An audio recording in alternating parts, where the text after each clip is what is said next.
Bonjour à tous, comment allez-vous? Petite nouvelle, fatigué en ce moment, pas facile de pouvoir retrouver le sommeil, des fois avec la chaleur en plus. C'est pas simple, quel que soit l'endroit où on est en ce moment. Bon, ça va se calmer, là je crois qu'on va avoir un peu plus de temps clément, espérons. Voilà, donc petite revue un petit peu de tout ce qui se passe actuellement là. De toute façon, moi je vais pas faire des vidéos tous les jours hein, pour parler de, voilà, de la moutonnerie ou ce que vous voulez, les gens font ce qu'ils veulent. Ce que je vois simplement, c'est qu'aujourd'hui, par rapport au bip bip, hein, vous voyez ce que je veux dire, les enfants, on veut faire bip bip avec eux, c'est extrêmement grave. Euh, c'est une situation franchement critique et les parents doivent se préoccuper, s'ils ont des enfants, hein, de vraiment ce qui va se passer pour eux parce que voilà, la situation est franchement préoccupante. Euh, Comment on peut s'acharner comme ça aussi rapidement, aussi. Comment se fait-il que, vous savez, les maladies respiratoires, ça fait 20 ou 25 ans qu'on essaye de trouver même des, vous voyez ce que je veux dire, hein, des bip bip, hein, voilà, vous allez comprendre que le mot bip bip, c'est une manière de parler, vous m'avez compris, hein, pic pic, ça serait pareil, on va dire bip bip, c'est mieux le bip bip, et qu'on n'ait toujours rien trouvé, que c'est au bout de 20, et là en 6 mois on a trouvé, non, c'est autre chose qui se trame derrière. Alors après, on peut toujours traiter les gens de complotistes, ou en tout cas, moi j'essaye pas de dire que je suis complotiste, j'essaye simplement de voir une certaine réalité, ou du moins, moi je la vois comme ça, là après il y en a d'autres qui la voient autrement, chacun a sa façon de penser, et on constate que quand même, il y a un empressement très rapide hein, des États à vouloir absolument bip bip, voilà, les enfants, surtout les enfants. Je crois que c'est vraiment très délicat. Et aujourd'hui, malheureusement, on est un peu dans cette situation critique. Et on peut plus trop rien dire sur les réseaux sociaux, ça devient de plus en plus compliqué. Voilà. Euh, donc moi, je fais moins de capsules parce que ça m'intéresse moins. Voilà, déjà il y a ça. Puis j'ai subi des critiques, je vous en parle même pas, bon, c'est pas grave, hein, de toute façon ça fait partie du jeu, c'est comme ça. Donc on est toujours voilà, entre.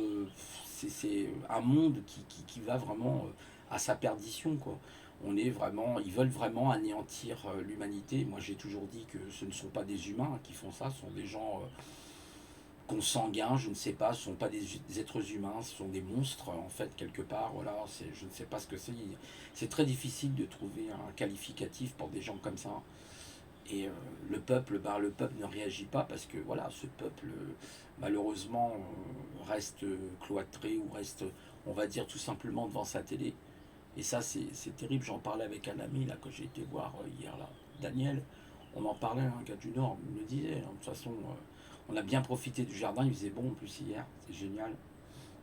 Faudra que je fasse une petite vidéo un jour après avec son autorisation parce que c'est un peu compliqué s'il veut être filmé ou pas. Et voilà, on est là. Aujourd'hui, on vit dans un monde. Ça devient vraiment compliqué. De plus en plus compliqué. Et on veut vraiment mettre les gens dans le transhumanisme, dans cette société du 4.0 que M. Klaus Schwab avait parlé justement avec la WEF, hein, c'est la World Economic Forum, hein, il en parle. J'ai lu un peu d'ailleurs son PDF. Hein. Il montre bien tous les problèmes qu'il va y avoir, etc. Mais le but, c'est quand même une réduction majeure de la population. Parce que le but, c'est quand même d'avoir des robots. Qu'est-ce que viendront faire ces robots si nous sommes encore des milliards sur cette planète, vous comprenez.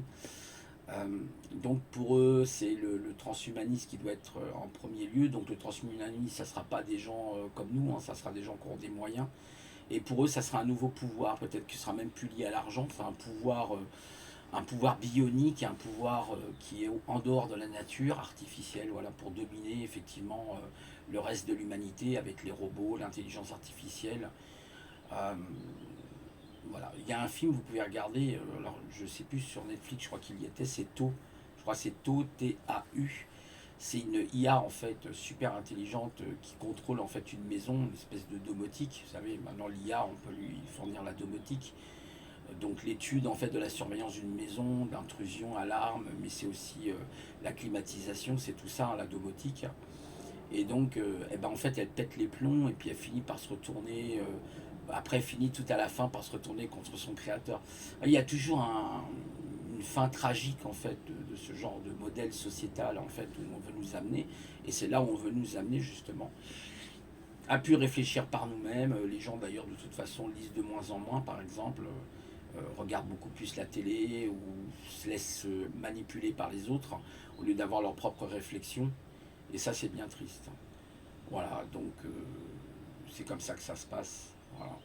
Moi, j'essaye toujours un petit peu de me remettre, évidemment, des décès de mes deux parents en un an, hein, c'est même pas un an d'écart. Bon, il y a des périodes un peu difficiles et puis d'autres, ça va. Bon, c'est pas toujours simple, hein. C'est des périodes comme ça, il faut laisser du temps au temps, hein. C'est très... Mon père est décédé le 27 mars, donc vous voyez, c'est très récent. Et puis voilà, donc sinon, il y a plein de papiers à faire. J'en ai fait une bonne partie déjà. Bon, c'est comme ça, ce que vous voulez. J'écoutais, sinon sur un autre type de nouvelles, j'écoutais, comment il s'appelle, Pierre Jovanovic, qui disait l'importance de retirer au maximum ses sous pour acheter de l'argent, de l'or ou quoi que ce soit, de l'immobilier, parce qu'il explique que les banques sont en faillite, etc. Ouais, on sait depuis longtemps, surtout qu'il y a les taux d'intérêt négatifs, on n'a jamais vu ça dans l'économie.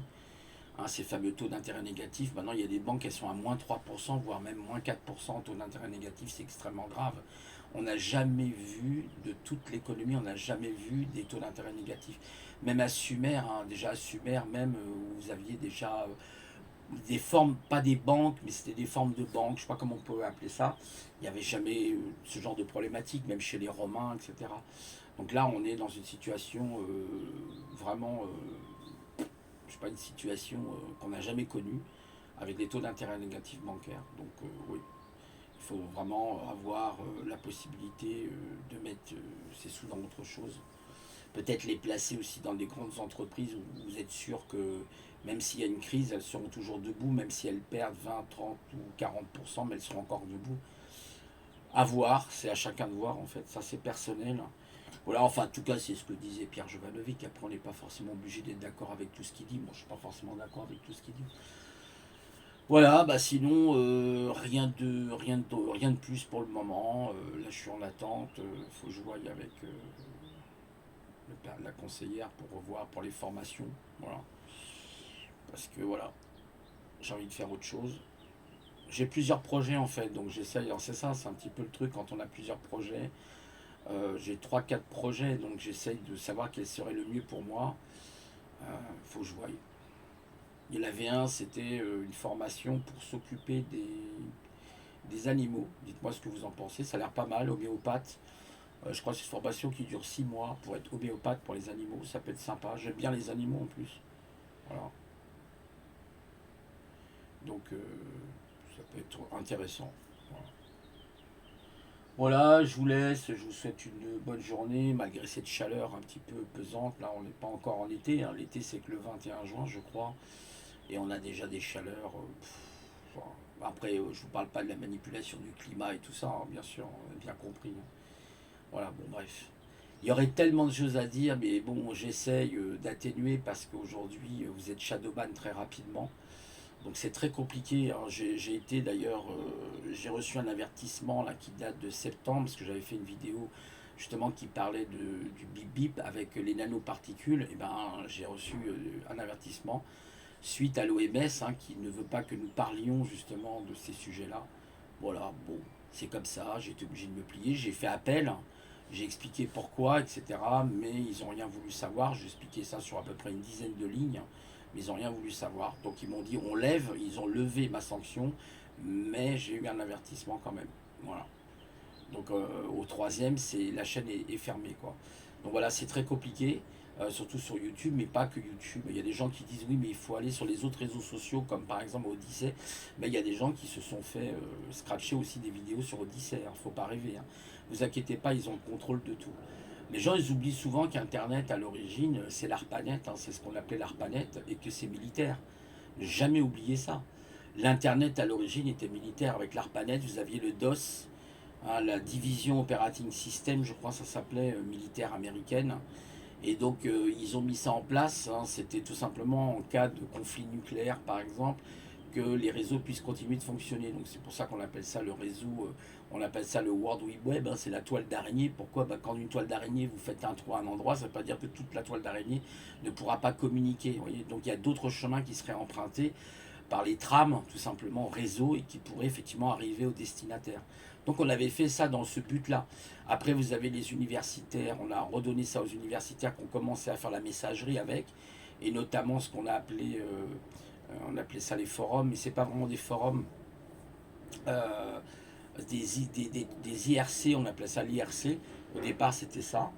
Et puis après, ça s'est généralisé. Après, des milliers de protocoles sont venus se greffer, comme le protocole HTTP, HTTPS, les protocoles FTP, SSH, enfin vous en avez beaucoup, hein, beaucoup, beaucoup. Vous avez le protocole ICMP, enfin voilà. Bon, je ne vais pas. Bon, peut-être qu'un jour j'en parlerai, je ne sais pas si ça vous intéresse que je parle de réseau. Voilà, comment c'est fait, etc. Un réseau.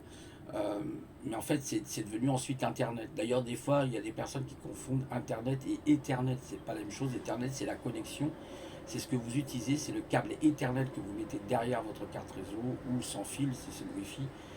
Et voilà, c'est ça, c'est Ethernet, ça c'est Ethernet, ça, c'est le réseau Ethernet interne.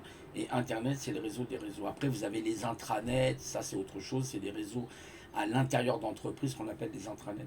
Bon, je ne vais pas dériver de sujet parce que je parlais de Bip Bip au départ. Et ensuite, je vous ai parlé de quoi? De Jovanovic. Voilà. Bon, bah écoutez, je vous souhaite une bonne journée et puis je vous dis à une prochaine fois. Au revoir.